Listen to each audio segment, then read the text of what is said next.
Good day. Welcome to the Talk It Out podcast with Neal Bailey-Harper. I am Neal Bailey-Harper, and I'm here today with Storytime, Circles in a Square. I hope today finds you well. And if not well, you believe that you're getting a lot better. Um, Listen, this story is a true story. And the true story is basically about the thought of if you have a dream. If you have a dream, you have a friend. And understand that growing up in cities, growing up wherever you grow up, the thought for me was the city of Philadelphia. I'm a Phillies fan, and I got this baseball shirt on for a reason, which I'll get into shortly. But cities are like big squares, um, and depending on where you are in that city, the corners of those squares are hard to get through.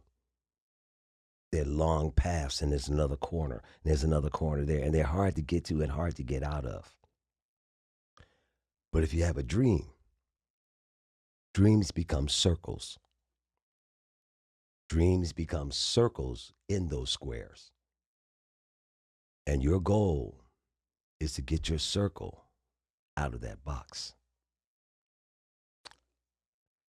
The thing that helps, and whether you realize it or not, if you grew up like I grew up, or if you're growing up like I grew up, and you have a dream, you will find that in some way or time, in some point in time, your dream will lock into a friend that has dreams also.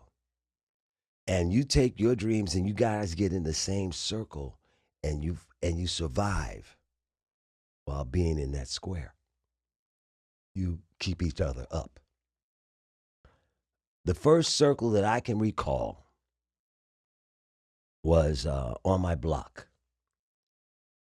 Myself, um, the guy I call my brother now, Terry Savage. I called him a brother then. His brother Wayne Savage, my brother Billy. We played baseball. Um, we love sports. But more than anything, as 12, 13, 14-year-old kids, we kept each other's dreams alive because we provided a circle for each other. As we grew older, high school, um, music started taking a big effect on me. Wayne and Terry still lived across the street. Billy and I still shared the same room. We still had a circle because we still had dreams. They weren't the same dreams as they were in middle school. And our dreams didn't include each other as much as in high school. But because we dreamed, and you will find that dreamers attract dreamers because you keep each other's hope alive. You support each other's dreams because everybody doesn't see things like you see them. And in Philadelphia in the 60s and 70s, if you had a dream and your dream could not come to fruition in the city you were living in, you had to go somewhere else. So the goal was to stay in your circle until you found a way to get out of your box. You stayed in your circle until you found a way to get out of your box. This is true of a lot of us as in our young lives, whether we realize it or not. You think back on those friends you have, if you have attained some point of success in your life, some small success in your life, where you're comfortable in your own skin and where you are right now, you think back. There were people like you that if they, praise God, are still here, there's still people who would like you. Um, so, middle school, we were neighborhood kids, but we were neighborhood kids who liked sports. We didn't necessarily like the Phillies then. They weren't that good, but we loved baseball. And baseball kept us together. Baseball kept us from doing other things that maybe some kids who didn't have dreams were doing.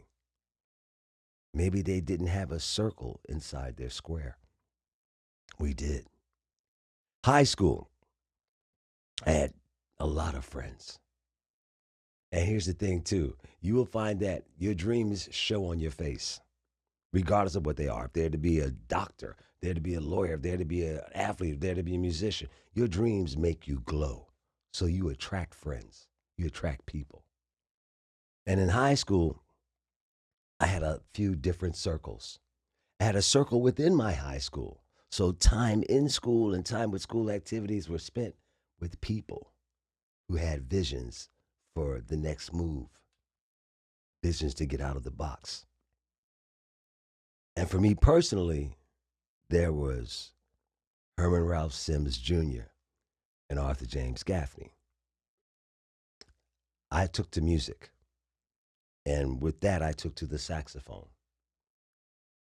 Herm played the trumpet, Art played the trombone. Our dreams and what helped us stay in our circle was Herm's. I'm not sure if it was a Chevy. I'm not sure if it was a Chrysler. I know it was a American made car that Herm used to take care of, used to know how to work on, and used to drive us everywhere we needed to go. See, part of staying in your circle, part of keeping your dream alive when you're growing up in places that have speed bumps or landmines, which most places do. Some are just bigger than others. But when you grow up in places that have these kinds of things, you have to learn how to avoid those speed bumps and landmines. One of the most common is how you get around. Not only how you get around, but the directions or the roadmap you take to get around. Having a friend with a car always gave us safe passage because we did not need to rely on public traffic or public transportation most of the time. And if you think back in your mind's eye, you will probably recall as a young man, maybe as a young lady too, you'll probably recall those times where you knew a ride somewhere is more than just a ride.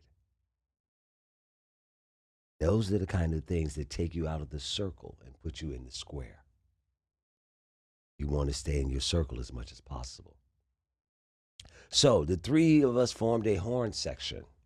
And at that time in the 70s, there were groups like Tower of Power, uh, Confunction, all of the New Birth, all of these Earth, Wind, and Fire, all of these musical groups that had these full, beautiful horn sections, Chicago. And what we did was we learned to play the parts of some of the sections of some of the songs of these groups. And therefore, that allowed us to play with bands in our city, to move around as a horn section and play You're Still a Young Man, Tower Power songs, play Earth, Wind, and Fire horn parts for groups that we weren't necessarily a full time part of. But we could travel in our circle and do our music and stay out of the square because we had dreams. Um,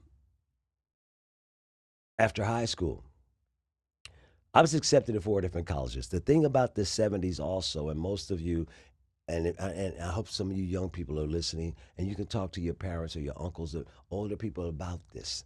In the 70s, what I recall was after high school, there were one or two or three directions to go. One direction was I went to a vocational technical high school. So if we learned trades, there was hairdressers, there was welding, all of these things you spent a half a day in during your school day, outside of getting your basics of reading, math, reading, writing, arithmetic. You got the basics, but we've got skills. And once you got a skill, you locked into your job. And that's where you went after high school. The other two avenues that I was most aware of was college and the military. I ain't a military guy. It wouldn't have worked for me. Um, my high school graduation was 1 or 2 years past the extinction of the draft. We were all really scared that the draft was still going to be there when we graduated from high school. Um, we saw what the draft had done to some people in our neighborhood, going off to war and coming back, and they weren't the same people. And that hurt us because we loved them and we didn't want to be like them. And I, because of how I applied myself, staying in my world, staying in my circle, I got accepted at Howard University, Morgan State University, Hampton University, North Carolina Central University. I applied to the University of Penn, but I was deemed unlikely to be enrolled there. And so Howard, Morgan State, so let me see, Morgan State's in Maryland, Howard's in Washington, D.C., Hampton's in Virginia, North Carolina Central University is in Durham, North Carolina. I chose that school, honestly, because it was the farthest one away from home. It had the longest name, and I had an aunt and cousins in Burlington, North Carolina, 30 minutes away. I saw the campus the first day of school, the first day of registration. But what I did also was I found another circle. I got out of the box of Philadelphia and found another circle in Durham, North Carolina. I found a few circles in Durham, North Carolina. Okay, now I'm going to date myself, and for you guys who won't recall this, look it up. There was a cartoon among many cartoons. It was, I believe, a Looney Tune cartoon. Maybe not a Looney Tune, but there were two sheepdogs named Fred and Harry. And Fred and Harry would sit up on a hill around a big circle of sheep. And they would come in and use time cards and punch it in the morning. Morning, Fred. No, Fred and Sam. Morning, Fred. Morning, Sam. They'd punch their cards and they would sit on the hill and watch the sheep, keeping the sheep away from the wolf or the foxes. When I got to North Carolina Central University, I realized there was one men's dorm.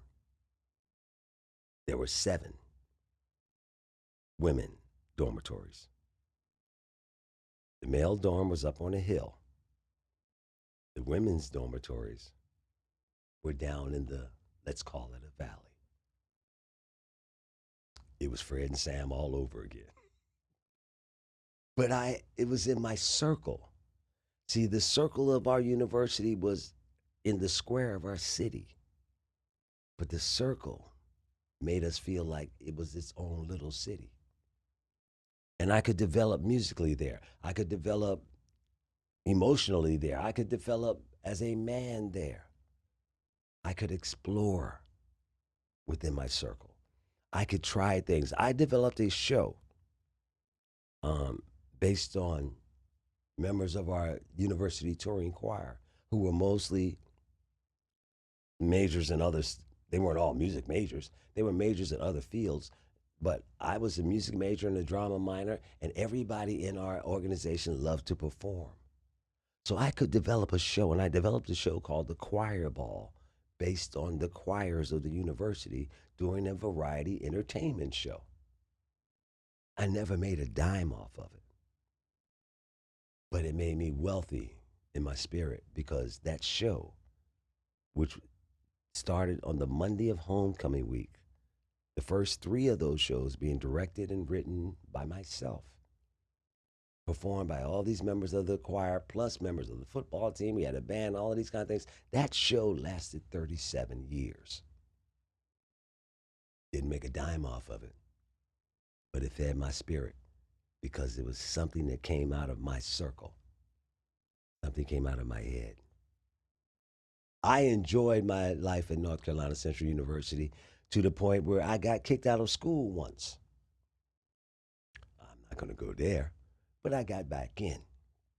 And when I got back in, within 1 month of getting back in, I got kicked out of school again.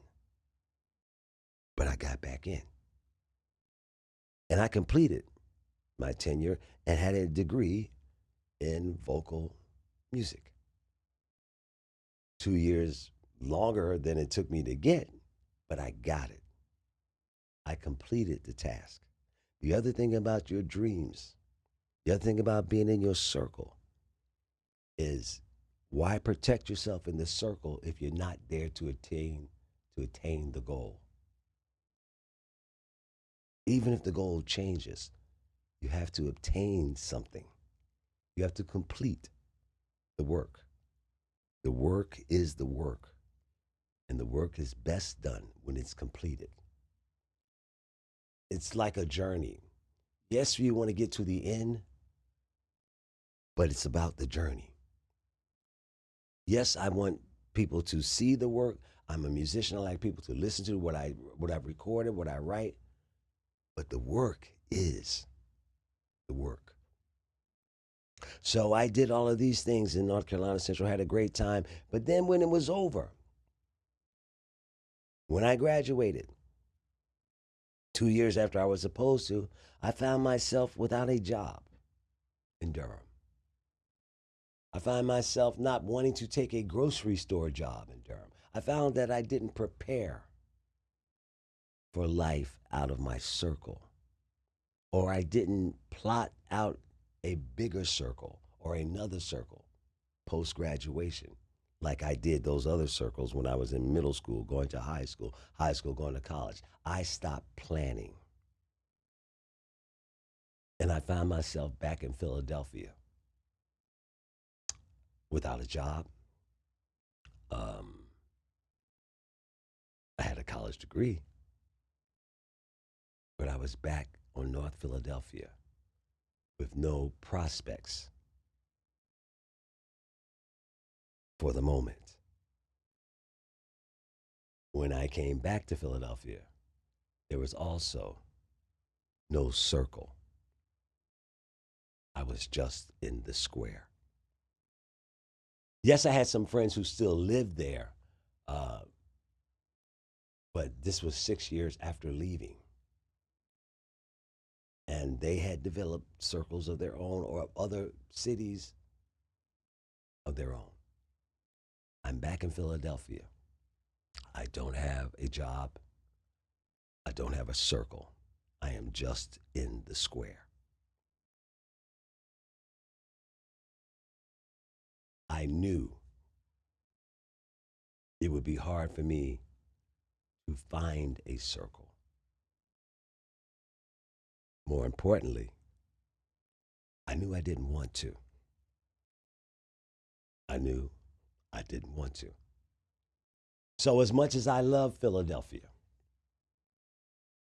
I knew I had to leave Philadelphia. I knew I had to go build a new circle for myself to survive, to prosper, to, to keep dreaming and working while I was dreaming.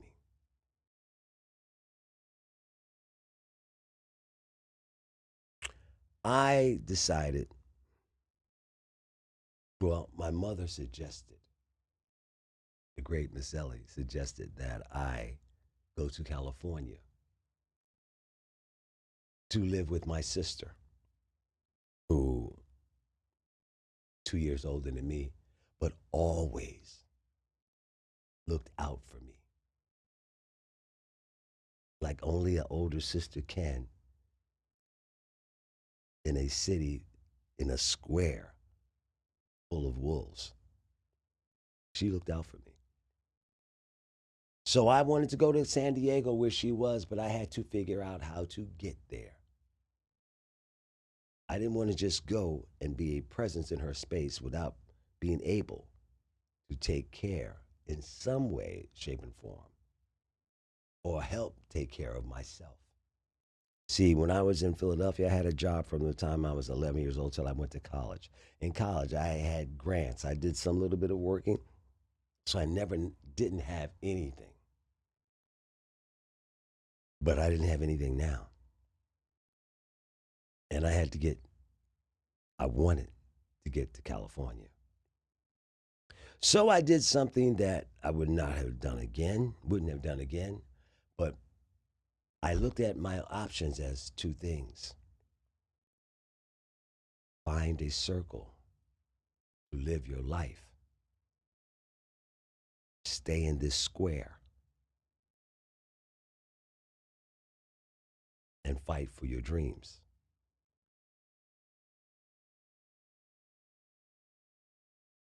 Cities have different means of commerce. Growing up where I grew up, I knew all the different means of commerce. There was a gentleman who helped me in college, or who allowed me to help myself by getting small loans, by getting serviceable business to take to North Carolina so I could provide for myself during college. And when college was over, I was offered a substantive position to help myself in Philadelphia. But that substantive position had nothing to do with the circle. It was all about the square. I'm a musician. I'm a classically trained vocalist. I'm a director of variety shows. But in that square, nobody cared. Whatever I was artistically, whatever I built up, and whatever I wanted to be in that square, nobody cared. So I became a full time part of that square for 2 weeks. No, I take that back, for maybe a month. And what I did was I borrowed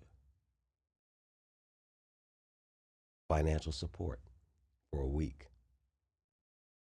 and I paid it back. Then I borrowed more financial support the second week, a little bit more than the first week. And I paid it back, including the VIG. And for those of you who don't know what the VIG is, look it up. The third week, I borrowed more financial support. And I was able to pay it back, including the VIG. The fourth week, I borrowed even more financial support. And I got on a bus that took me to Durham, North Carolina, so I could spend a day or two with my girlfriend, who is now my wife. And I took a bus from Durham, North Carolina to San Diego, California. Left at Monday morning, 11:30, got in San Diego at 1 o'clock a.m. Friday night, Saturday morning on a Trailways bus with my financial support and the VIG in my pocket. And I developed another circle. I don't recommend what I did to anybody. But I knew, for me, if I didn't have a circle, I might get lost in the square.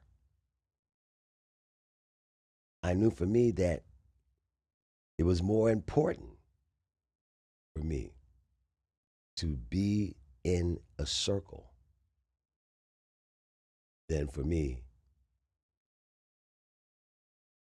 to not be in a circle and deal with the square. 40 years later, I'm here. I'm doing the work I choose to do. I'm doing the work I want to do because I recognize I'm a dreamer. I'm a dreamer who likes to accomplish things. I'm a dreamer who likes to create things. And not everybody's going to help me create. I need to put myself in the position to be who I am.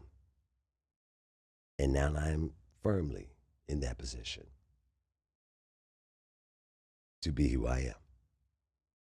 And who I am now, part of who I am, is a storyteller of true stories.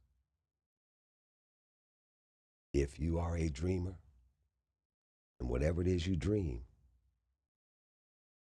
find a circle to help your dreams come true. Circle in a square. There's going to be squares everywhere. You need circles, like minded souls and like minded spirits that would help your dreams come true. Be blessed. This is the Talk It Out podcast with Neal Bailey-Harper. I'll talk to you soon.